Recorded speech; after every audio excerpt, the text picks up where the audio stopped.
ادریس کی دوسری بیوی گھر آ کر ادریس کو کال کرتی ہے اور کہتی ہے کہ میں شاپنگ کرنے گئی تھی، مجھے کیا پتا تھا عروج میرے پیچھے ہی لگ گئی۔ وہ مجھ سے سوال جواب کر رہی تھی کہ آپ کہاں چلی گئی تھی، میں بڑی مشکل اپنی جان بچا کر وہاں سے نکلی ہوں۔ ادریس کہتا ہے بس تم عروج کی کسی باتوں میں مت آنا۔ فون کٹنے کے بعد سوچتی ہے کہ دوسری بیوی کی حیثیت دوسری ہی ہوتی ہے اور اس کی اولاد کو بھی وہی حیثیت ملتی ہے جو اس کی ماں کو ملتی ہے۔ ایسی نازک شادی کو بچانے کے لیے بہت کمپرومائز کرنا پڑتا ہے۔ عروج بہت پریشان ہوتی ہے، گھر آتی ہے تو شائستہ کہتی ہے کہاں ہے ادریس کی دوسری بیوی، اگر نہیں ملی تو کسی اور کو بنا کر لے آؤ۔ عروج کہتی ہے کہ آپ کی غلط فہمی ہے، میں نے کوئی جھوٹ نہیں بولا، سچ بولا ہے، تایا جان نے ان سے شادی کی ہے۔ عروج غصے میں کمرے میں آتی ہے تو مہرین کہتی ہے تمہاری بیٹی سو رہی ہے، آہستہ آؤ۔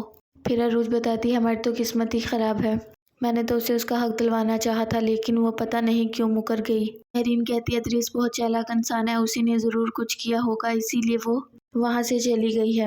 عروج کہتی لیکن سلمان کا کیا کروں، اس نے تو مجھے کہا ہے شام تک یہ ثابت کرو۔ مہرین کہتی ہے اللہ پر چھوڑ دو بس، پریشان مت ہو، ادریس بہت چالاک انسان ہے، اس کے خلاف تمہیں کوئی ثبوت نہیں ملنے والا۔ ادریس کہتا ہے شائستہ کو میں تو تمہارے سامنے بھی نہیں آ سکتا، نظریں نہیں ملا پا رہا، عروج نے مجھے سب کی نظروں میں اس طرح گرا دیا ہے، میں تو خود کی نظروں میں خود گر گیا ہوں۔ سلمان وسائی کو بھیجتا ہے جاؤ عروج کو نیچے بلا کر لاؤ۔ وسائی آتی ہے تو عروج کہتی ہے جس نے بات کرنی ہے اوپر آ کر خود کرے، میں نیچے نہیں جاؤں گی۔ سلمان کہتا ہے کہ چلو جا کر معافی مانگو میرے ماں باپ سے، تم نے بہت گھٹیا الزام لگایا ہے۔ عروج کہتی ہے میں نے کوئی الزام نہیں لگایا، میں نے سچ بولا ہے۔ سلمان کہتا ہے اپنی بکواس بند کرو، میں کچھ اور نہیں سننا چاہتا ایک لفظ بھی۔ عروج لا کر ڈاکومنٹ دیتی ہے کہ یہ دیکھو انہوں نے کتنا نقصان کیا ہے کمپنی کا بھی، وہ وہاں سے پیسے لے کر اپنی دوسری بیوی کو پال رہے ہیں اور وہ پراپرٹی بھی میرے بابا کی ہے جہاں پہ انہوں نے اپنی بیوی کو رکھا ہوا ہے۔ سلمان کہتا ہے کہ یہ کیا بکواس ہے، میں یقین نہیں کرتا۔